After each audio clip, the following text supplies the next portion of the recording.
Due to its advanced civilization and enigmatic disappearance, the mythical continent of Atlantis has captured people's attention for centuries. Was a natural disaster unintentionally the cause of this great civilization's demise, or did they harm themselves? Let's investigate. Many think that the Atlanteans sought to build a strong interdimensional gateway in the vicinity of the Bermuda Triangle in order to reach other dimensions more readily. Given that portals are entrances to other dimensions that enable us to walk through the veil and experience what is occurring in another period, this provides us with another theory concerning the communication issues and unexplained disappearances in this region. And now the issue of precisely what took place to cause things to go awry and disturb the equilibrium arises. Did this magnificent society perish as a consequence of an untimely natural catastrophe, or did it bring about its demise? Everything in nature goes in cycles, and civilizations don't grow linearly, but rather in the shape of waves. There is an upward trend and a downward trend. We know that an empire's demise is nigh when it achieves the pinnacle of its growth. There are claims that Atlantis was destroyed 3 times throughout its existence, the most recent of which occurred roughly 12,000 years ago, and was the exact cause of the continent's total extinction. So, what led to this conclusion? It's hard to single out a single cause, since several sources provide a variety of explanations for Atlantis' demise. We won't be able to understand their interconnectedness or how they individually led to the demise of this incredible civilization unless we put them all together. Is there any scientific proof of what occurred 12,000 years ago, first of all? There are a number of ideas among scientists as to what caused the devastating catastrophe of 10,000 BC. The planet's axis most likely shifted as a result of a massive shock, which also affected the stability of the hot, thick liquid under the planet's surface. Inevitably, the thin bark cracked and fell apart in weak spots. Through these openings, molten lava from the Earth's core rushed up quickly, melting the planet's surface. This occurrence wiped off many species and whole genera.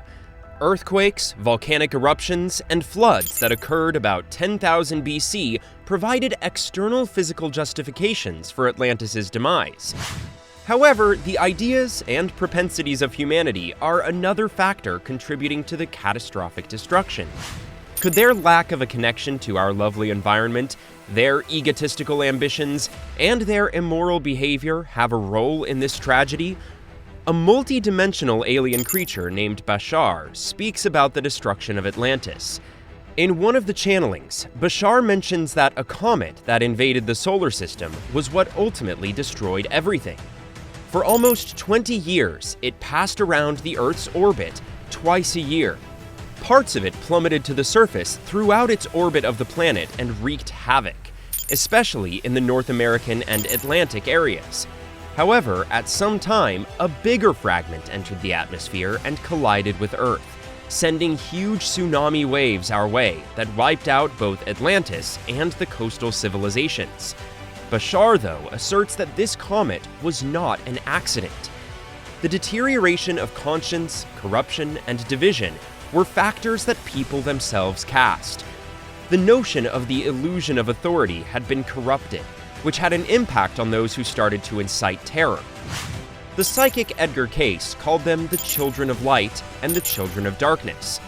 He describes what occurred in great detail. A fraction of the Atlanteans became corrupted as a result of Atlantis' separation. And how did this split come about? The historical sequence may be summarized as follows. Starting around the time of the 4th Atlantean subrace, they progressively began to focus on technology. They planned to use technology and portals to control time and the whole Earth. They were more open to evil extraterrestrial influences, such as the draconian Martians, who took advantage of them and started to control them. Children of light and children of darkness were split apart. The evil ones, known as Belial, fought various civilizations in battle. When the light ones knew Atlantis was about to end, they started to travel gradually in the direction of the colonies and prepare the area for colonization. When a catastrophe strikes, Atlantis collapses. The Atlantean civilization was spread over the world by the other higher creatures. How did the extraterrestrial races affect the Atlanteans' evolution? One of the main aerial dangers to Atlantis was this: the Galactic Council's extraterrestrial species had diverse perspectives about Earth's inhabitants. Others only considered us as a tool for experimentation, while others thought that humans would serve as a uniting factor for the majority of extraterrestrial civilizations. More and more aliens from other solar systems have attempted to investigate Earth throughout time.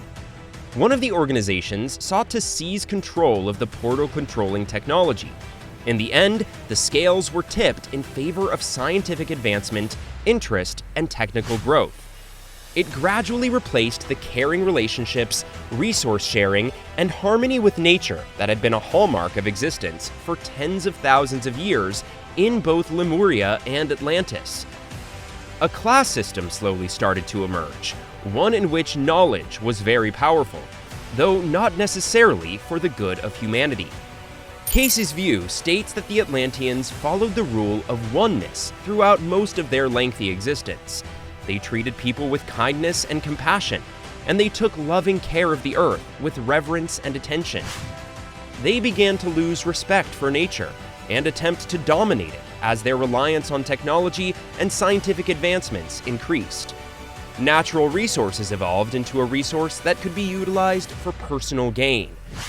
The Atlanteans, the most technologically sophisticated human society on Earth, with access to energy portals and interdimensional travel, appeared like the ideal spot for the Draconians to settle. As a result, under their rule, the rulers of Atlantis eventually divided into two factions: the Sons of the Law of One and the Sons of Belial, the Sons of Darkness. Their lives were dominated by technology, which had a dehumanizing impact. People went to cities where material goods were more easily accessible as they developed a possessions obsession. In a manner comparable to how dependent we are on our phones and computers now, they substituted mental tools with machinery. Their awareness was further divided into the physical as a result. They lost respect for anything that existed outside of the three-dimensional world, and everything that they were unable to comprehend with their five senses. The spiritual side of life lost its significance for them. Morality collapsed as a result of their break from their creator, and vices like resentment, greed, hate, and jealousy became stronger. Robberies, murders, and sex orgies happened often. Sons of Belial held sway. They are described as being wicked and disbelieving by Edgar Cayce. According to Plato, the divinity inside them was diminished. A natural tragedy eventually struck and destroyed their civilization. According to Drunvalo Melchizedek's assertion in the book The Ancient Secrets of the Flower of Life, he derives his knowledge directly from Thoth. He claims that a comet unexpectedly neared Earth between 13,000 and 16,000 years ago. In Atlantis, a significant war was developing.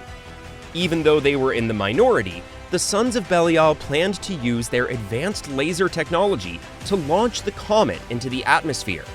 The Children of Light, who thought the comet was part of the divine plan, disagreed, however.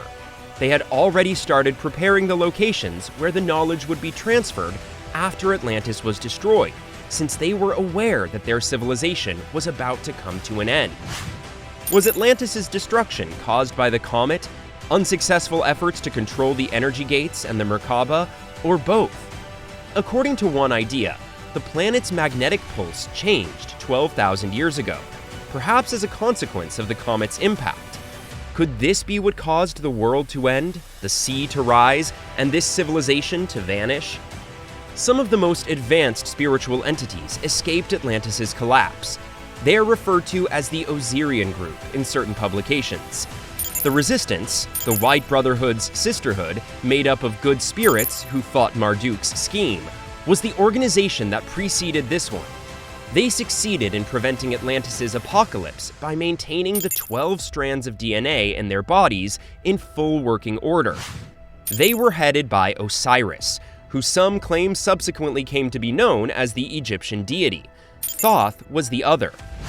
Can we draw a parallel between the sinking of Atlantis and our modern civilization? There are clear and unsettling parallels between the end of Atlantis and the rise of modern civilization. The criminality and immorality that marked the latter days of Atlantis are still pervasive today, in addition to the lack of respect for the treasures of the earth.